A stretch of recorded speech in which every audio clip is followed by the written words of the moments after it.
புரட்சி தமிழர் நம்மளோட தொல் திருமாவளவன் சார் அவர்கள். நான் ரொம்ப பார்த்து வியந்திருக்கேன் அவங்களோட பேச்செல்லாம். நான் வந்து நியூஸ் டிபார்ட்மெண்ட்ல இருக்கும்போது இவங்களை பத்தி நிறைய நியூஸ் படிச்சிருக்கேன். ஸோ அப்பையிலேருந்து எந்த ஒரு அரசியல் தலைவர்களும் பார்க்கும்பொழுது ஒரு ஒரு என்ன சொல்றது, ஒரு அட்மயர் ஒரு திங் வரும்ல, அவங்கள நேரில் பார்க்கும்போது எனக்கு அப்படி இருந்துச்சு. இந்த ஒரு நம்ம நெல்லை பாய்ஸோட இசை வெளியீட்டு விழாக்கு, ட்ரெய்லர் வெளியீட்டு விழாக்கு அவங்களோட அவ்வளோ வேலைகளையும் கொஞ்சம் தள்ளி வச்சுட்டு அவங்களோட ப்ரெஷியஸ் டைமை நமக்காக கொடுத்ததுல ரொம்ப நன்றி. அண்ட் இங்கே வந்திருந்த லைக்கா ப்ரொடக்ஷனோட ஹெட் மிஸ்டர் GKM தமிழ்குமரன் சாருக்கும், தமிழ் ஃபிலிம் ப்ரொடியூசரோட பிரசிடென்ட் மிஸ்டர் முரளி சார் அவங்களுக்கும், நம்மளோட தமிழ் இண்டஸ்ட்ரியில ஒரு மறக்க முடியாத producers K Rajan sir and Kalaipuli S Thanu sir, அவங்க எல்லாருமே இங்க வந்தது எங்களுக்கு ரொம்ப பெருமை. நெல்லை பாஸ் படத்துக்கு ரொம்ப பெருமை. அவங்கள தவிர இன்னும் நிறைய நல்லுள்ளம் கொண்ட மக்கள் வந்து ஸ்டேஜ்ல இருக்காங்க. எல்லாருக்குமே ரொம்ப நன்றி. இன்னைய காலகட்டத்துல வந்து ஒரு சினிமாவை எடுக்கணுங்கிறது வந்து ஒரு பெரிய டாஸ்க். அதை விட அதை வந்து வெளியில வரணும், ரிலீஸ் பண்ணணும் அப்படிங்கிறது வந்து ரொம்ப ரொம்ப பெரிய டாஸ்க்கு. எல்லாரும் சொன்ன மாதிரிதான் இந்த நெல்லை பாய்ஸ் வந்து பெரிய போராட்டத்துக்கு அப்புறம் இன்னைய காலகட்டத்துல என்னென்னலாம் டெக்னாலஜிஸ் இருக்கோ அந்த டெக்னாலஜிஸோட ரிலீஸ் பண்ண இருக்காங்க. உங்களை மாதிரி நானும் ரொம்ப ஆர்வமா பாக்குறதுக்கு வெயிட் பண்ணிட்டு இருக்கேன். இந்த 2 சாங்ஸ் பார்க்கும்போதே எனக்கு செமையா இருந்துச்சு. சூப்பரா வந்திருக்கு படம் அப்படிங்கிற ஒரு எண்ணம். இவ்வளோ போராட்டத்தை தாண்டி இந்த படத்தை வெற்றிகரமா வெளியில கொண்டு வந்து மக்கள் கிட்ட கொண்டு போய் சேர்க்கிற எங்களோட ப்ரொடியூசர் ராஜா சாருக்கு நான் ரொம்ப பெரிய நன்றி தெரிவிச்சுக்கிறேன். ஏன்னா எந்த ஒரு ப்ராடக்ட்டுமே வந்து வெளியில வந்து மக்கள் பார்த்தாதான் அந்த ப்ராடக்ட்டுக்கு வேல்யூ அப்படிங்கிறதுனால. அதுக்கப்புறம் எங்களெல்லாம் ரொம்ப அழகா இயக்குன எங்களோட இயக்குனர் ரொம்ப நன்றி கமல்ஜி. அதுக்கப்புறம் என்னோட ஒர்க் பண்ண கோ ஆர்டிஸ்ட், என்னோட க்ரூ எல்லாருக்குமே ரொம்ப நன்றி. ரொம்ப அழகா வந்து மியூசிக் போட்டிருக்காங்க மியூசிக் டைரக்டர் அண்ட் நம்மளோட லிரிசிஸ்ட் அவங்களுக்குமே, மதன்குமார் அவங்களுக்குமே ரொம்ப பெரிய நன்றி. எந்த ஒரு டைரக்டருமே வந்துட்டு ஒரு கதை ஒரு கான்செப்ட் எடுத்துட்டு போகும்போது அந்த கதையை வந்துட்டு ஒரு காம்ப்ரமைசேஷன் இல்லாம அவங்க எடுத்துட்டு போன கதையை அப்படியே வெளியில விடுறாங்க அப்படிங்கும்போது தான் அந்த டைரக்டருக்கு வெற்றின்னு நான் நினைக்கிறேன். அதை வந்து கமல்ஜி பண்ணியிருக்காங்க அப்படின்னு நான் யோசிக்கிறேன். ஸோ கமல் சார், உங்களுக்கு இன்னும் இன்னும் இன்னும் நீங்க நிறைய படங்கள் பண்ணணும், நிறைய புது முகங்களை வச்சு பண்ணணும். இன்னொரு ஒரு சின்ன ரெக்வெஸ்ட், நான் ப்ரொடியூசர் கவுன்சிலுக்கு நான் ஒரு சின்ன ரெக்வெஸ்ட் வைக்கிறேன். நான் நிறைய படத்துக்கு ஆடிஷன்ஸ்க்கு போயிருக்கேன். அப்போ என்கிட்ட சொல்ற விஷயம் என்னன்னா, ராஜா சார் வந்து ஃபர்ஸ்டே சொன்னாங்க, பாண்டியன் ஸ்டோர்ஸ்ல வந்து நீங்க ஹேமாவை பார்த்திருப்பீங்க அப்படின்னு சொல்லிட்டு. நாங்கெல்லாம் வந்து ஆடிஷன் போகும்போது என்ன சொல்லுவாங்கன்னா, சீரியல் ஆர்டிஸ்ட் தானே நீங்க அப்படின்னு சொல்லிட்டு ஒரு ஒரு கேட்டகரிஸ் ஒன்று வச்சிருப்பாங்க. அந்த கேட்டகரிஸ் கீழே இருக்கிற கேரக்டர்ஸ் தான் வந்துட்டு எங்களுக்கு கொடுப்பாங்க. எனக்கு அந்த ஒரு மனத்தோய்வுனால நான் வந்து படமே நடிக்க கூடாது இனிமே அப்படின்ற ஒரு ஒரு ஒரு தாட்டுக்கு வந்து சரி சீரியல் எனக்கு போதும், இதுலயே நான் குயினா இருந்துக்கிறேன் அப்படிங்கிற மாதிரி ஒரு நிலைக்கு தள்ளப்பட்டேன்னு தான் சொல்லணும்.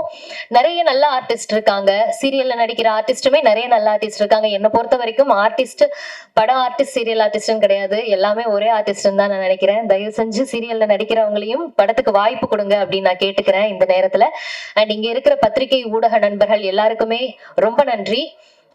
ஆக்சுவலா இங்க நான் வரும்போது கொஞ்சம் பயத்தோட தான் வந்தேன். ஏன்னா இந்த மாதிரி இசை வெளியீட்டு விழால கண்ணப்பின்னான்னு ஏதாவது கொஸ்டின் கேட்டு வச்சிடுறாங்க. உங்களோட உடல் எடை எவ்வளவு, நீங்க ஏன் வந்து இந்த மாதிரி துணிகள் போட்டு வரீங்க, அந்த மாதிரி எல்லாம் கேக்குறாங்க. எனக்கு ரொம்ப பயமா இருந்துச்சு. ஃபர்ஸ்ட் ஆஃப் ஆல் நான் வந்து பேச சொல்லும் போது நம்ம கிட்ட ஏதாவது எக்கு தப்பா கேட்டு வச்சுட்டாங்கன்னா என்ன பண்றது அப்படின்னு. ஏன்னா இந்த ஊடக நண்பர்கள் பத்திரிகை நண்பர்கள் எல்லாருமே நாங்க எல்லாருமே வந்துட்டு நம்ம எல்லாருமே ஒன்னோட ஒண்ணு தொடர்புல இருக்கோம் அப்படின்னு தான் நான் சொல்லுவேன். நீங்க இல்லாம நாங்க இல்ல, நாங்க இல்லாம நீங்க இல்ல, எல்லாருமே டிபெண்டன்ட்ல தான் இருக்கோம். ஸோ பட சம்பந்தமா என்ன கேள்வி வேணாலும் கேளுங்க, நாங்க எல்லாருமே பதில் சொல்றதுக்கு ரெடியா இருக்கோம். உங்களை கஷ்டப்படுத்துற மாதிரி நான் ஏதாவது பேசியிருந்தேன்னா ரொம்ப சாரி. ஏன்னா நானும் அந்த பிரஸ் அந்த இடத்துல இருந்து தான் வந்திருக்கேன். நானும் நிறைய P2C எடுத்திருக்கேன், நானும் நிறைய செய்திகள் வாசிச்சிருக்கேன். அப்படிங்கும்போது எனக்கு அந்த மாதிரி விஷயங்கள்லாம் கேட்கும் போது ரொம்ப கஷ்டமா இருக்கு. ஸோ இந்த நெல்லை பாய்ஸ் படத்துக்கு உங்களால முடிஞ்ச சப்போர்ட்டை கொடுங்க. ஏன்னா ஆட்டோகிராஃப் படத்தோட ரீரிலீஸ்ல வந்து சேரன் சார் சொல்லியிருந்தாங்க, அவங்களோட படம் வந்து ஃபர்ஸ்ட் 3 நாள் வந்து பெருசா எதுவும் ரீச் ஆகல, விகடன்ல வந்து எழுதினாங்க, அது எழுதினதுக்கு அப்புறம் ஹவுஸ்ஃபுல்லா இருந்துச்சு அப்படின்னு சொல்லிட்டு. ஸோ பத்திரிகையாளர்கள், ஊடக நண்பர்கள் தான் வந்து எங்களோட பெரிய பலமே. சப்போர்ட் பண்ணுங்க, நெல்லை பாய்ஸ்க்கு வெற்றி அடைய வைங்க. சார் பேசினதுக்கு அப்புறம் நாங்கெல்லாம் பேசுறது அவ்வளோ சிறப்பா இருக்குமான்னு எனக்கு தெரியல. ஏன்னா சாரோட ஸ்பீச் அவ்வளோ வெறித்தனமா இருந்துச்சு. எனக்கு இன்னொரு விஷயம் நான் சொல்லணும். இந்த ஒரே ஸ்டேஜ்ல வந்து சிறுத்தையும் புலியையும் ஒன்னா உட்கார வச்சிருந்தோம். எனக்கு ரொம்ப சந்தோஷமா இருந்துச்சு. கொஞ்சம் அரசியலுமே வந்துட்டு எனக்கு ஒரு பிடிச்ச களம் தான். ஏன்னா நம்ம நியூஸ் டிபார்ட்மெண்ட்ல இருந்ததுனால அரசியல் செய்திகள் நிறைய வாசிச்சு அந்த அரசியல் களத்துல சார் பேசும்போது அப்படியே யோசிச்சுட்டு உட்கார்ந்துருக்கேன், என்னென்னலாம் இருக்கு, எப்படி அழகா சம்மந்தப்படுத்தி கோர்வையில பேசுறாங்க அப்படின்னு சொல்லிட்டு. ரொம்ப நன்றி சார். அண்ட் இவ்வளோ நேரம் தாமதமாயுமே பேச ஆரம்பிச்சோன்னு இவ்வளோ என்னோட பேச்சுக்கு கொஞ்சம் மதிப்பு கொடுத்து இவ்வளோ அழகா பொறுமையா உட்காந்து கேட்ட எல்லாருக்குமே ரொம்ப நன்றி. இந்த வாய்ப்பளித்த எல்லாருக்குமே ரொம்ப நன்றி. நான் பேசுனதுல ஏதாவது தவறு இருந்தா தயவு செஞ்சு என்ன மன்னிச்சிருங்க. நன்றி. மேடையில் அமர்ந்திருக்கும் அனைத்து பெரியவர்களுக்கும், பத்திரிகையாளர்களுக்கும், இங்கு வருகை தந்திருக்கும் அனைவருக்கும் என்னுடைய பணிவான வணக்கம். வைட் ஸ்கிரீன் ப்ரொடக்ஷன் ராஜா சாரோட தயாரிப்புல, கமல் சாரோட டைரக்ஷன்ல இன்னைக்கு இசை வெளியீட்டு விழால நம்ம எல்லாரும் இங்க இருக்கோம். என்னோட ஒரே ஒரு ரெக்வஸ்ட், எல்லாருமே அதை சொன்னதுதான், சின்ன நிறைய இன்டர்வியூஸுமே சொல்றது என்னன்னா, சின்ன பட்ஜெட் மூவிஸ் நிறைய இருக்கு, அதுவும் ரொம்ப நல்ல ஒரு கதைக்களத்துலதான் இருக்கு.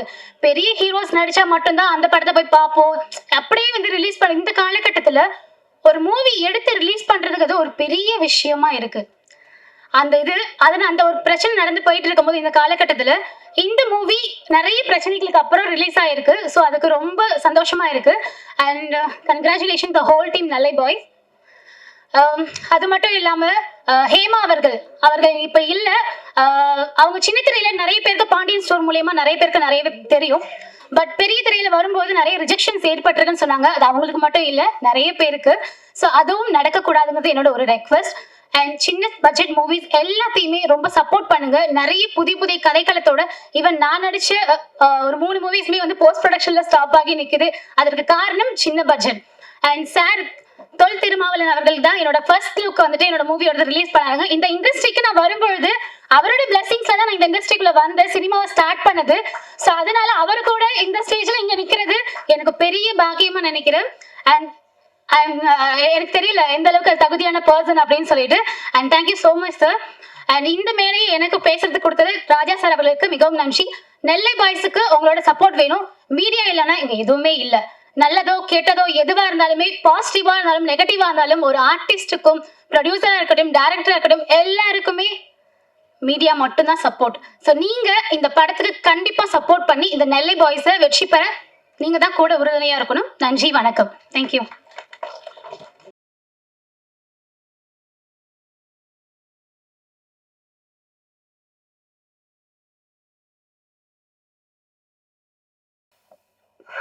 திரைப்பட கதாநாயகர்களை தொட்டு பார்த்தால் போதும் என்கிற நிலையில் இருந்த நான் இன்றைக்கு ஒரு நாயகனை நானே மடியில் வளர்த்தேன் என்று பார்க்கிற போது அது பெருமகிழ்வை தருகிறது. கே நகர் ஒட்டகப்பாளையத்திலே நான் ஒரு வாடகை வீட்டில் தங்கியிருந்தேன் சில காலம். அந்த வீடு தம்பி அறிவழகனுடைய பெற்றோர் திரைப்பட கேமராமேன் தம்பி வில்லாளன் என்கிற சிகாமணியின் வீடு. அவர் யார் என்றால் ட்ரம்ஸ் சிவமணி அவர்களின் மருமக பிள்ளை, மைத்துனர்.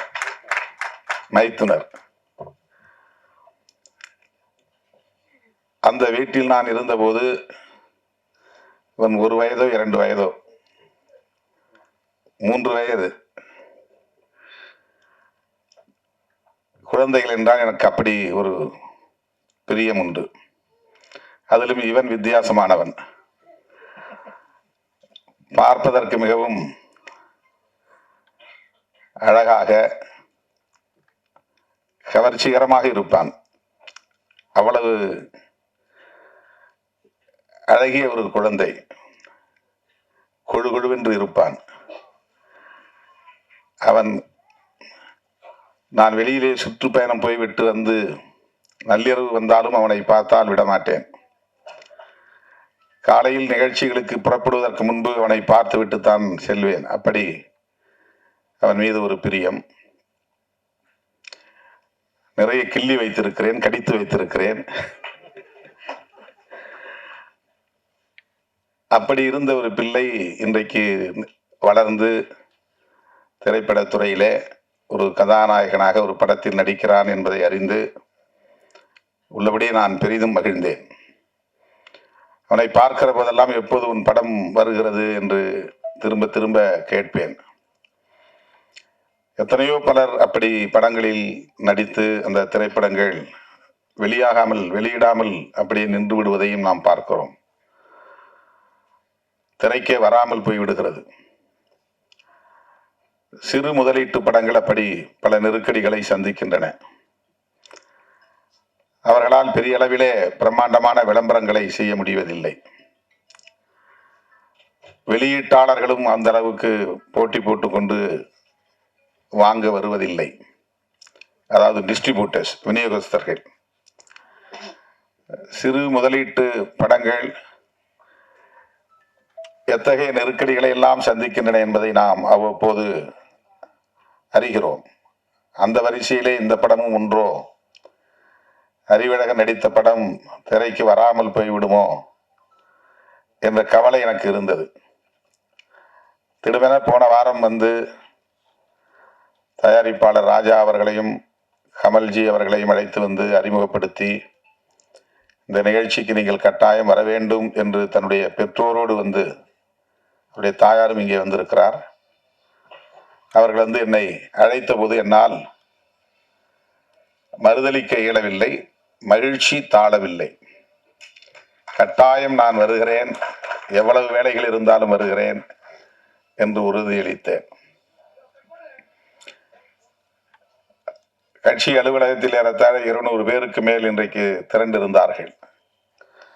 5 மணிக்கே எனக்கு பதட்டம் வந்து விட்டது. 6 மணிக்கு நிகழ்ச்சி ஆயிற்றே. பெரிய தயாரிப்பாளர்கள், நடிகர்கள் எல்லோரும் வருவதாக சொன்னார்களே, அவர்களெல்லாம் முன்கூட்டியே வந்து காத்திருப்பார்களே என்கிற பதற்றம். ஆனாலும் என்னால் உரிய நேரத்திற்கு வர இயலாத அளவுக்கு பல்வேறு மாவட்டங்களில் இருந்து நிறைய தோழர்கள் வந்து என்னை சூழ்ந்து கொண்டார்கள்.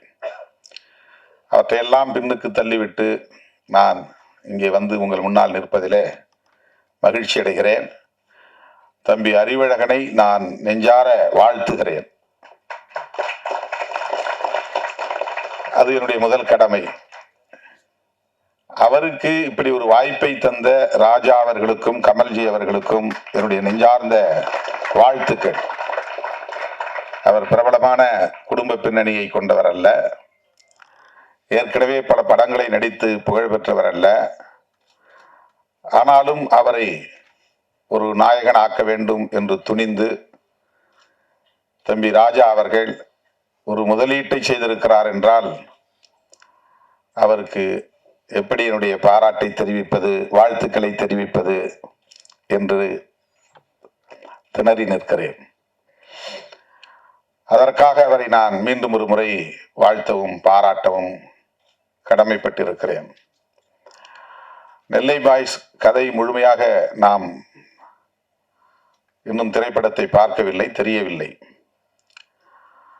ஆனால் அந்த எழுத்தை பார்த்ததும் நான் கேட்டேன், என்ன இந்த நெல்லையில் நிறைய அறிவாள்கள் இருக்கின்றன, கொடுவாள்கள் இருக்கின்றன, இந்த எழுத்தின் வடிவமைப்பிலேயே அருவாய் இருக்கிறதே என்று கேட்டேன். நெல்லை என்றாலே அருவாள் என்று சொல்லக்கூடிய நிலை. அப்படித்தான் அதை சித்தரிக்க வேண்டும் என்று இல்லை. திரைப்படங்களில் எனக்கு நெடுநாளாக உள்ள ஒரு பெரிய கேள்வி, வன்முறைகள் இல்லாமல் படம் எடுக்கவே முடியாதா என்ற கேள்வி. வன்முறைகளுக்கு முன்னுரிமை அல்லது முக்கியத்துவம் தராமல் திரைப்படங்களை எடுக்க முடியாதா என்ற கேள்வி. திரைப்படங்களில் காட்டுவதைப் போல் உள்ளபடியே மக்களிடையே வன்முறை கலாச்சாரம் இருக்கிறதா என்ற கேள்வி. இயக்குனர்கள் மாற்றி சிந்திக்க வேண்டும். ஒரு கதாநாயகன் என்றால் அவன் 10 பேரை ஒரே நேரத்தில் அடித்து வீழ்த்துவான், 100 பேரை எதிர்கொள்வான். பெரிய அளவில் ஒரு தாதாயிசம் அல்லது ரவுடியிசம் இருந்தால்தான் அவன் ஹீரோ என்று கட்டாயமாக வலிந்து அதை காட்டித்தான் ஆக வேண்டுமா என்ற கேள்வி எனக்கு உண்டு. நெல்லையில் எவ்வளவோ பேர் கல்விமான்கள் இருக்கிறார்கள், தொழிலதிபர்கள் இருக்கிறார்கள், ஆய்வாளர்கள் இருக்கிறார்கள், நீதிபதிகள் தோன்றியிருக்கிறார்கள். இன்னும் பல்வேறு சிறப்புக்குரியவர்கள் இருக்கிறார்கள். தென் மாவட்டங்கள் என்றாலே அருவா கலாச்சாரம், நெல்லை என்றாலே அருவா கலாச்சாரம் என்பதை போன்ற ஒரு தோற்றத்தை ஏற்படுத்துகிற போக்கு தொடர்ந்து இருக்கிறதே என்ற கவலை எனக்கு உண்டு. இந்த படத்தை வைத்து நான் பேசுவதாக கருத வேண்டாம், பொதுவாக பேசுகிறேன். அதை நாம் நியாயப்படுத்துகிறோம், காதலும் வீரமும் தமிழர் பண்பாடு என்று. வீரம் என்பது வேறு, வன்முறை என்பது வேறு. நான் மதுரையிலே 90களின் தொடக்கத்தில் இந்த இயக்கப் பணிகளை ஆற்றிய போது தோழர்களுக்கு பேசுகிற போது வீரம் என்றால் அருவாளை தூக்குவது என்று பொருள் அல்ல. நெருக்கடிகள் சூழ்ந்த போதும் கொள்கை நெறிப்படியே வாழ்தல் வீரம் என்று ஒரு முழக்கமே நான் எழுதினேன். நெருக்கடிகள் சூழ்ந்த போதும் கொள்கை நெறிப்படியே வாழ்தல் வீரம், நெருப்பலைக்குள் வீழ்ந்த போதும் அடிமை நெறி மீறி பாய்தல் தீரம் என்று வீரத்திற்கும் தீரத்திற்கும் நான் ஒரு முழக்கம் எழுதினேன். இது ஒரு கவிதை வரியாக தோழர்கள் எடுத்துக்கொண்டார்கள். வீரம் தீரம் என்பது முரட்டுத்தனமாக செயல்படுவது என்று பொருள் அல்ல, மூர்க்கமாக செயல்படுவது என்று பொருள் அல்ல. அருவாளை தூக்கி நோஞ்சான்களை வெட்டுவதுதான் வீரம் என்று பொருளாகாது. நிராயுத பாணிகளை வெட்டுவது, ஆயுதம் தாங்கிய கும்பல் நிராயுத பாணிகளை வெட்டுவது வீரமாகாது. 10 பேர் சேர்ந்து பேருந்திலே வருகிற நிராயுத பாணிகளை சுற்றி வளைத்து அவர்களை வெட்டி வீழ்த்துவது வீரம் என்ற ஒரு பார்வை இங்கே இருக்கிறது. அப்படி அல்ல. நாம் ஏற்றுக்கொண்ட கொள்கை, நாம் உள்வாங்கி கொண்ட கொள்கை, அந்த கொள்கைக்கு நெருக்கடி வருகிற போது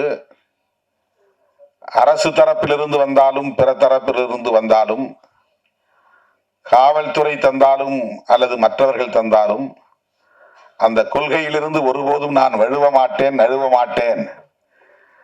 சிறையில் அடைத்தாலும் அதிலிருந்து பின்வாங்க மாட்டேன். துப்பாக்கி சூட்டை நடத்தினாலும் அதிலிருந்து பின்வாங்க மாட்டேன் என்று எதிர்த்து நிற்பதுதான் உண்மையான வீரம். ஆனால் நாம் இங்கே வன்முறையை வீரமாக சித்தரிக்கிறோம். ரவுடியிசம் என்பது வேறு, ஹீரோயிசம் என்பது வேறு. ஆனால் இங்கே ரவுடியிசம் தான் ஹீரோயிசமாக மீண்டும் மீண்டும் உயர்த்தி பிடிக்கப்படுகிறது. புரட்சி என்பது வேறு, வன்முறை என்பது வேறு என்று நான் ஒரு பாடல் ஒரு திரைப்படத்திற்காக எழுதி கொடுத்தேன். அந்த பாடலும் திரைப்படத்தில் வந்தது. புரட்சி என்பது கட்டாயம் ரத்தம் சிந்திதான் ஆக வேண்டும் என்று இல்லை. புரட்சியாளர் அம்பேத்கர் செய்தது ஆயுதம் இல்லாத ஒரு புரட்சி.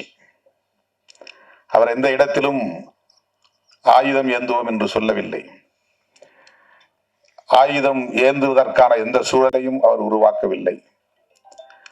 ஆனால் இன்றைக்கு இந்திய அரசியலில் விவாதங்களின் மைய பொருளாய் இருப்பது அம்பேத்கரின் சிந்தனைகள் தான். அரசமைப்பு சட்டம் தான் இன்றைக்கு இந்திய அரசியலின் மையப் பொருளாக இருக்கிறது. நாம் இங்கே சமூக நீதி என்று பேசுகிறோம், அது அரசியலமைப்பு சட்டத்தின் கோட்பாடுதான். சுதந்திரம் என்று பேசுகிறோம், அது அரசியலமைப்பு சட்டத்தின் கோட்பாடு. சமத்துவம் என்று பேசுகிறோம், அது அரசியலமைப்பு சட்டம் முன்மொழிகிற கோட்பாடு. மதச்சார்பின்மை என்று பேசுகிறோம், அது அரசியலமைப்பு சட்டம் முன்மொழிந்திருக்கிற கோட்பாடு. ஒரு தரப்பு மதம் வேண்டும், அரசுக்கு மதம் வேண்டும் என்று சொல்லுகிற தரப்பு இங்கே உண்டு. அரசுக்கு மதம் வேண்டாம், மக்களுக்கு மதம் வேண்டும். மதம் என்பது அரசுக்கானதல்ல, மக்களுக்கானது. இதுதான் அரசமைப்பு சட்டம் சொல்லுவது. இது எவ்வளவு பெரிய புரட்சி! இன்றைக்கு எளிய மக்கள் கல்வி பெற முடிகிறது, அதிகாரம் பெற முடிகிறது, கருத்து சொல்ல முடிகிறது, ஆளும் வர்க்கத்தை எதிர்த்து போராட முடிகிறது. இவ்வளவு வாய்ப்புகளையும் எது தருகிறது என்றால் அரசமைப்பு சட்டம் தருகிறது. இவ்வளவு பெரிய மாற்றங்கள் இன்றைக்கு நிகழ்கிறது என்றால் அது அரசமைப்பு சட்டத்தால். ஒரு காலத்தில் பெண்கள் வீட்டை விட்டு வெளியே வர முடியாது, பெண்களுக்கு கல்வியே இல்லை என்கிற நிலை இருந்தது, சொத்துரிமை இல்லை என்கிற நிலை இருந்தது. அவர்கள் விரும்புகிற வாழ்க்கையை தீர்மானிக்க முடியாத நிலை இருந்தது. இன்றைக்கு அதுவெல்லாம் மெல்ல மெல்ல மாறி வருகிறது. 12ஆம் வகுப்பு தேர்வு முடிவுகள் வருகிற போது மாவட்டத்திலும் சரி, மாநிலத்திலும் சரி, முதல் மதிப்பெண் எடுக்கிறவர்கள் பெண் பிள்ளைகளாக இருக்கிறார்கள். விளையாட்டு போட்டிகளாக இருந்தாலும், வேறு வகையான போட்டிகளாக இருந்தாலும் அதிலே இன்றைக்கு பெண் பிள்ளைகள் முதலிடத்தில் இருக்கிறார்கள். இந்த சில 10 ஆண்டுகளில் இவ்வளவு பெரிய முன்னேற்றம் பெண்களிடையே ஏற்பட்டிருக்கிறது.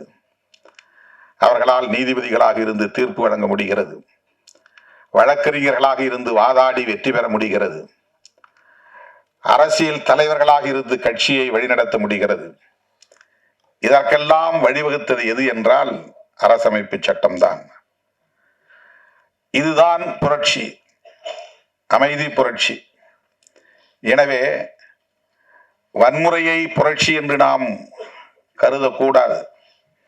ரவுடிசத்தை ஹீரோயிசம் என்று நாம் சித்தரிக்க கூடாது. சொல்லுவதற்கு, பேசுவதற்கு, விவாதிப்பதற்கு, வெற்றிகரமாக அதை மக்களிடத்திலே கொண்டு போய் சேர்ப்பதற்கு நிறைய கருப்பொருள்கள் இருக்கின்றன. தயாரிப்பாளர்களும் இயக்குனர்களும் இன்னொரு கோணத்தில், மாற்று கோணத்தில் சிந்தித்து படைப்புகளை கொண்டு வருவதற்கு நிறைய வாய்ப்புகள் இருக்கின்றன. எல்லோரையும் போல ஒரு குத்துப்பாட்டு இருக்க வேண்டும், நெருக்கமான காதல் காட்சிகள் இருக்க வேண்டும், கவர்ச்சிகரமான காட்சிகள் அமைய வேண்டும், அதுதான் வியாபார உத்தி என்று ஒரு வரையறையை வைத்துக்கொண்டு ஸ்கிரிப்ட் எழுதுகிற நிலை இருக்கிறது. அந்த வரையறைகளை உடைக்க முடியும். கதாநாயகன்களின் மூலம் நம்பிக்கையை மக்களிடத்திலே விதைக்க முடியும். எவ்வளவோ கருப்பொருள்கள் நமக்கு இந்த சமூகத்தில் கிடைக்கின்றன. இந்த திரைப்படம் வன்முறையை அடிப்படையாக கொண்டிருக்கிறதா அல்லது கவர்ச்சிகரமான காட்சிகளை கொண்டிருக்கிறதா என்று நமக்கு தெரியாது. ஆனால் பொதுவாக இப்படி ஒரு பார்வை இருப்பதை நாம் பார்க்கிறோம். நான் பார்க்கிற எல்லா படங்கள்லையும் குறைஞ்சது 3 சண்டை இருக்கு, 4 சண்டை இருக்கு. அதுல கடுமையான இரத்த வெறி கொண்ட வன்முறைகள் இருக்கின்றன. அதை பார்க்க பார்க்க பார்க்க வன்முறை என்பது இயல்பானது என்று ஒரு உளவியல் இங்கே கட்டமைக்கப்படுகிறது.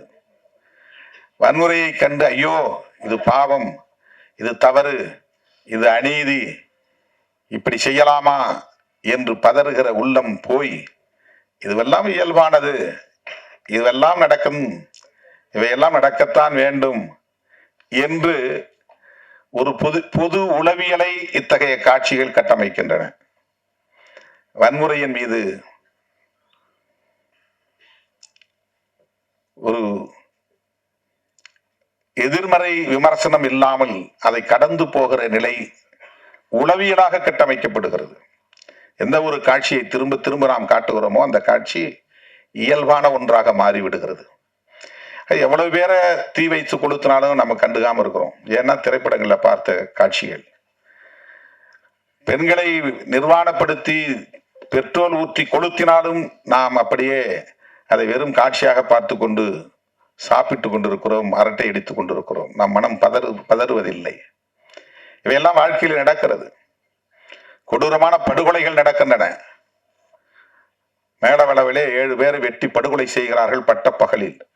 தமிழ்நாடு அமைதியாக இருந்தது. திண்ணியம் என்கிற இடத்திலே ஒருவன் கொடுத்த பணத்தை திருப்பி கேட்டான் என்பதற்காக அவனை கட்டி வைத்து உதைத்து அவன் வாயிலே மலத்தை திணித்தார்கள். நாடு அமைதியாக இருந்தது. 2002ஆம் ஆண்டு நான் வன்னிக்கு போயிருந்த போது அண்ணன் பிரபாகரன் அவர்கள் போனவுடன் என்னிடத்தில் கேட்ட கேள்வி இதுதான்.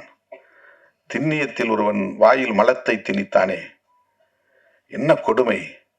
3 நாள் நான் உறங்கவே இல்லை. இதையெல்லாம் எப்படி உங்கள் மாநிலத்து தலைவர்கள் சகித்து கொண்டு அமைதியாக இருக்கிறார்கள்?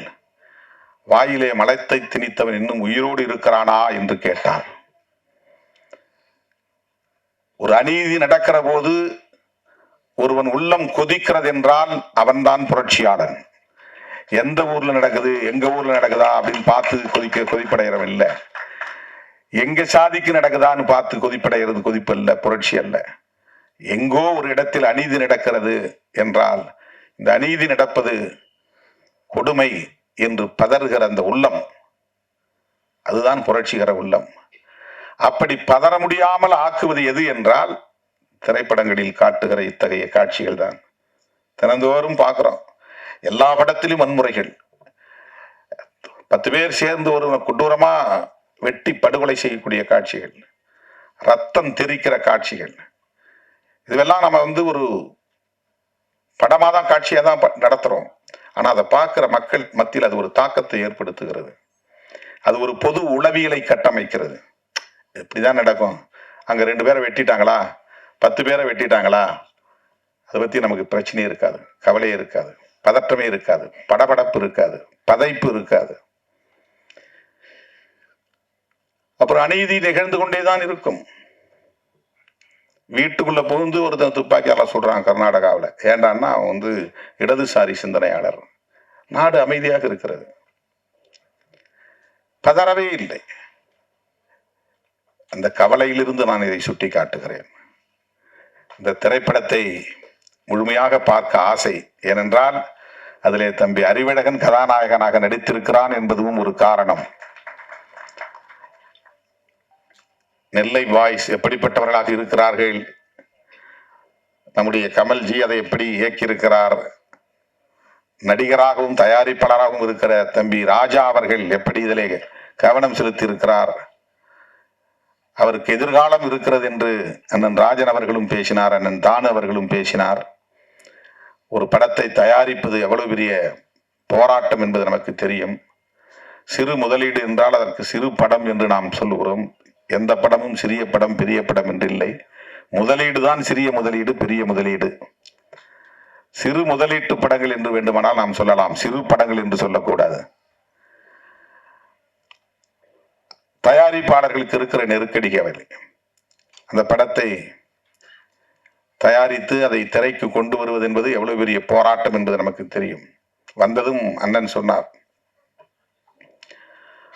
200 படம் வருதுன்னா 190 படங்கள் படுத்துக்குது, 10 படங்கள் தான் ஓடுது. ஆனாலும் இன்னும் 100 பேர் திரும்ப அந்த களத்துக்குள்ள வராங்க. இந்த தகவலை சொன்னார். தயாரிப்பாளர்கள் நலிவடைந்து விடக்கூடாது, நட்டமடையக்கூடாது. அவர்களும் இங்கே பாதுகாப்பாக தொடர்ந்து இயங்க வேண்டும். அதற்காகத்தான் இந்த சங்கங்கள் எல்லாம், தயாரிப்பாளர்கள் சங்கம், இயக்குனர்கள் சங்கம் என்று ஒவ்வொரு கலைஞர்களுக்கும் தனித்தனியே சங்கங்கள். தயாரிப்பாளரும் இயக்குனரும் ஒருமித்த கருத்தோடு இணைந்து இயங்கினால்தான் ஒரு படம் முழுமை பெறும். அந்த படத்தை திரைக்கும் கொண்டு வர முடியும். அதற்கு இந்த சூழல் ஏதுவாகவும் அமைய வேண்டும். இவற்றையெல்லாம் கடந்து இயக்குனர், தயாரிப்பாளர் போன்றவர்கள் ஒரு படத்திலே எந்த காட்சிகளை அமைக்க வேண்டும் என்பதிலும் ஒரு முற்போக்கான பார்வை கொண்டிருக்க வேண்டும். சாதி அமைப்பை நியாயப்படுத்துவது, சாதி பெருமையை உயர்த்தி பிடிப்பது, மதவாத அரசியலை நியாயப்படுத்துவது, இவையெல்லாம் சமூகத்தின் நலன்களுக்கு உகந்தவையா என்கிற சிந்தனை தேவை. பெரியார் அதற்காக தம் வாழ்க்கையை முழுமையாக ஒப்படைத்துக் கொண்டார். 65 வயதிலேயே தன் வாழ்வை முடித்துக் கொண்டார் புரட்சியாளர் அம்பேத்கர். அல்லும் பகலும் படித்து படித்து எழுதி எழுதி உறக்கமில்லாமல் அந்த வாழ்வை முடித்துக் கொண்டார். அவர்களெல்லாம் இந்த சமூகத்தில் எத்தகைய மாற்றத்தை உருவாக்க விரும்பினார்களோ அந்த மாற்றத்தை உருவாக்குவதற்கு நாம் பெரிதாக திரைப்படத்திலே பிரச்சாரம் செய்ய முடியாது. ஆனால் அதற்கு எதிரான காட்சிகளை அமைத்து ஒரு எதிரான போக்கை சமூகத்திலே வளர்த்து விடாமல் இருந்தாலே போதும். இது என்னுடைய பணிவான வேண்டுகோள். இளம் இயக்குனர், இளம் தயாரிப்பாளர், இவர்களுக்கு எதிர்காலம் இருக்கிறது. ஆகவே இவர்கள் ஒரு முற்போக்கான பார்வை கொண்டவர்களாக பரிணமித்து வளர வேண்டும், வெல்ல வேண்டும் என்று நெஞ்சார வாழ்த்தி வாய்ப்புக்கு நன்றி கூறி முடிக்கிறேன். ஒவ்வொரு ஆடியோ ஃபங்க்ஷனும் நம்ம கொண்டாடும் போது வீட்டினுடைய திருவிழா போல இருக்கும். ஆனால் அந்த படத்தை எடுத்து முடிக்கிற இயக்குனருக்கும் அந்த தயாரிப்பாளர்களுக்கும் மட்டும்தான் அது ஒரு பெரிய பொக்கிஷமான வழியாக இருக்கும். அதை வெளியே கொண்டு வர வரைக்கும் சாங்கு பார்க்கும்போதே காதல் தோக்காது காதல் தோக்காதுன்னு ஒரு வரிகள் இருக்குது. அதை பார்க்கும்போது ராஜா எப்பவுமே தோக்க மாட்டார், காதல்லையும் சரி சினிமாவிலையும் சரி அப்படின்றத இதை பார்க்கும்போது அந்த வரிகளை கேட்கும்போது ரொம்ப அழகாக இருந்தது. உலகத்தில் நம்ம எங்க இருந்தாலும் தமிழர் என்று நம்மளுக்கு அடையாளமே நம்மளுடைய தேசிய தலைவர். உலகத்தினுடைய எல்லா இதயங்களிலும் தமிழ் மக்கள் இருக்காங்கன்னா அண்ணன் பிரபாகரன் அவர்கள். அவருடைய வழியில தனக்கென்று ஒரு அங்கீகாரம் மட்டுமல்ல, தமிழ் மக்களுக்கே ஒரு அங்கீகாரத்தை ஒரு அரசியலுக்கு அப்பாற்பட்டு எல்லாருடைய இதயங்களிலும் அரசியல் தலைவருடைய போட்டோ இருக்கும். ஆனால் ஒரு தலைவருடைய போட்டோ மட்டும்தான், பிரபாகருடைய போட்டோ எல்லாருடைய பாக்கெட்ல இருக்கும்.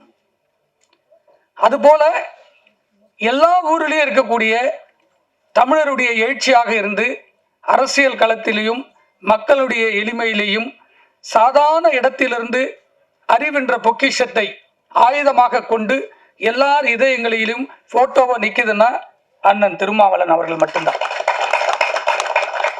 காரணம், நிறைய விஷயத்தை சினிமாவுக்காக பேசலான்னு ஆசைப்பட்டோம். ஒவ்வொரு மேடையிலும் பேசிட்டு இருக்கோம். ஆனால் இன்னைக்கு அவருக்கு பேசியிருக்கக்கூடிய சித்தாந்தங்கள் எல்லாம் பார்க்கிற போது கேட்கிற போது சினிமாவில் இருக்கிற சின்ன சின்ன விஷயத்தை கூட அவர் பொதுவான மக்கள் மத்தியில் கொண்டு போய் சேர்க்கும் போது ஒவ்வொரு வரிகளையும் உன்னிப்பாக நான் அவர் பேச பேச கேட்டுக்கிட்டே இருந்தேன். காரணம், எப்படி தம்பி ராஜா ஒரு போர்க்குணம் கொண்டு தமிழ் சினிமாவுக்கு ஆணிவேராக, தயாரிப்பாளர் சங்கத்திற்கு ஒரு வலிமையாக, யாரையும் எதிர்க்கக்கூடிய தைரியத்தோடு இன்னைக்கு பதிவு செய்கிறாருன்னா அவருடைய ஆளுமை மட்டும்தான். அதுதான் எனக்கு தம்பி ராஜா இடத்துல பிடிச்சது. ஏன்னா அப்படி புதியவர்களாக வரக்கூடிய இந்த தமிழ் சினிமாவிலை ஒடுக்குவதும் நெசுக்குவதுமாக இருக்கிற காலகட்டத்தில் தானும் ஜெயிப்போம் என்ற நம்பிக்கை கொண்டு போராடுகிற இளைஞர்களை வரவேற்பதுதான் இந்த திருமலையினுடைய பணிவாக பல முறை நீங்க பிரஸ்ல சொல்லியிருப்பேன். நாங்கெல்லாம் எப்படி பார்த்து சினிமாவுக்கு வந்தோம்னா, நான்லாம் காலேஜ் படிக்க வரும்போது 95ல் இது வரைக்கும் எந்த போட்டோ வச்சிடல, அண்ணன் பிரபாகருடைய போட்டோ தான் வச்சிருக்கோம். ஆனால் அதன் பிறகு சினிமாவுக்குன்னு வந்த பிற்பாடு சினிமாவை பாதுகாப்பதற்கு ஒரு படம் ரிலீஸ் ஆச்சுன்னா அடுத்த நாள் சீடி வந்துடும். ஆனால் ஒரே ஆள் தான் அண்ணன் ராஜன் அவர்கள் முதல் முறையா பர்மா பஜார்ல போய் போராடி சீடியை ஒழிப்புன்னு தமிழ் சினிமாவை அன்னைக்கு காப்பாத்தினார். அதுக்கப்புறம் ஒரு தலைவர் வருவாங்கன்னு பார்த்தீங்கன்னா வீரமா அந்த பைரசியை அந்த காலத்தில் ஒழிச்சார். இன்னைக்கு தமிழ் சினிமாவுக்கு தயாரிப்பாளர் சங்கத்திற்கு ஒரு போராட்ட குணம் உண்ட ஒரு தலைவர் வர வேண்டும். எங்களுடைய தயாரிப்பாளர்கள் படம் தயாரிச்சா அவங்களுக்கு அந்த படம் விற்க முடியும் என்ற நம்பிக்கையை உருவாக்குவதற்கு இந்த சங்கம் பாதுகாப்பான ஒரு அணி வேண்டும்ன்றதான் பலமுறை போராடிட்டோம். அதை கூட அழுத்தமா சொன்னாது அண்ணன் திருமாவளவன் அவர்கள். ஒரு சங்கம் என்பது அது எந்த சங்கமாக இருக்கட்டும், இயக்குனர் சங்கம், தயாரிப்பாளர் சங்கம், அவர்களுக்கு பாதுகாப்பு முக்கியம் என்று ரொம்ப மென்மையா சொன்னார்.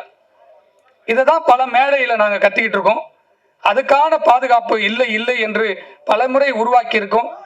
இந்த நெல்லை சந்திப்பு இந்த நெல்லை பாய்ஸ் திரைப்படம், இந்த மேடை, தம்பி ராஜா படத்தை விட தயாரிப்பாளர் சங்கத்தையும் சினிமாவை ரொம்ப நேசிக்கிறார்.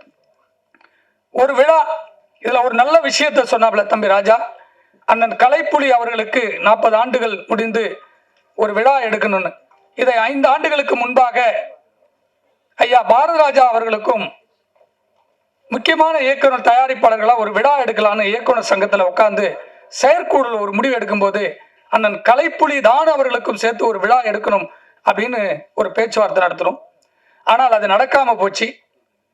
ஒட்டுமொத்த தமிழ் சினிமாவையும் வழிநடத்தக்கூடிய தமிழ் திரைப்பட தயாரிப்பாளர் சங்கம், எங்களுடைய தாய் சங்கம், ஒவ்வொரு தயாரிப்பாளர்களும் ஒவ்வொரு படத்தில் 3 கோடியிலிருந்து 5 கோடிகள் விட்டு கொண்டே இருக்கிறார்கள். இவர்களுக்கெல்லாம் அங்கீகாரம் இல்லாமல் எங்கு இருப்பாரே என்று தெரியாமல் புதிய புதிய தயாரிப்பாளர்கள் இந்த தமிழ் சினிமாவை வாழ வைத்துக் கொண்டிருக்கிறார்கள். இதற்கெல்லாம் ஒரு பாலமாக வருகிற பேசிவிட்டு சென்ற நம்மளுடைய சிறுபட தயாரிப்பாளருடைய அரணாக இருக்கக்கூடிய அண்ணன் ராதாகிருஷ்ணன் அவர்கள் அடுத்து தலைவராக வர வேண்டும் என்று ஆசைப்படுகிற அண்ணன் தமிழ்குமரன் அவர்கள், உங்களுக்கு எல்லாருக்கும் லைக்கான்றாங்க, அவர் லைக்காவே கிடையாது. அவர்லாம் 99, 2008, 2009 காலகட்டத்திலேயே அவர்லாம் சொந்தமாக இண்டிவிஜுவல் படம் எடுத்த தயாரிப்பாளர்.